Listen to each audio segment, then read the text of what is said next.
Friend தான். அவர் என்ன பண்றாருனாக்கா, காலையில் எழுந்த உடனே படுத்த படிக்கல அவங்க அம்மா டாய்லெட் போயிடுவாங்க, அவங்க அப்பா ஆயிடுவாரு. அவங்களெல்லாம் வெளியே கொண்டு வந்து உட்கார வச்சுட்டு வீடெல்லாம் சுத்தம் படுத்திட்டு, தெருவு பச்சில் இல்லை, கிச்சன் இல்லை, எதுவுமே இல்லை, சின்ன ஒரு ரூம் தான். இப்போ நம்ம வீட்டுக்கெல்லாம் அம்மா வந்துருப்பாங்க, அவ்வளோ சைஸ் தான் வீடு. வெளியே உட்கார வச்சுட்டு வீடெல்லாம் சுத்தம் படுத்திட்டு அவங்கள குளிப்பாட்டி அவங்களுக்கு நல்லா துணி போட்டு மீண்டுமா கொண்டு வந்து அவங்கள படுக்க வச்சுட்டு, சாப்பாடு ஆக்குறதுக்கு காசு இருக்காது. பக்கத்து வீட்டில் போயிட்டு எங்கள் அம்மா சாப்பிடணும், கொஞ்சம் சாப்பாடு இருந்தால் கொடுங்க, இன்னொரு வீட்டில் போய் கொஞ்சம் குழம்பு தான் கொடுங்க. ரோட்டுக்கு வருவான், யாருனா இருந்தால் ஒரு 20 ரூபா கொடுங்க, டீ வாங்கணும் எங்கள் அம்மாவுக்கு எனக்கு அப்படின்னு சொல்லுவான்.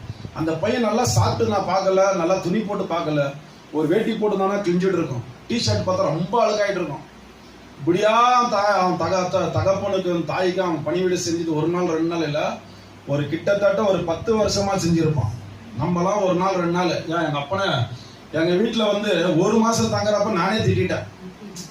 நைட்டில் என்ன பண்ணுவாரா, கொரோனால இவருக்காக ஜபம் பண்ணிட்டு நான் தூங்குறதே 2 மணி தான் இருக்கும். எங்கள் அப்பனை ஜீவனை கொடுங்காண்டவரை ஒரு ஆத்தமாச்சுன்னு சொல்லிட்டு நான் 2 மணி தான் தூங்குவேன். 2:30 மணி 3 மணிக்கு எழுப்புவார்.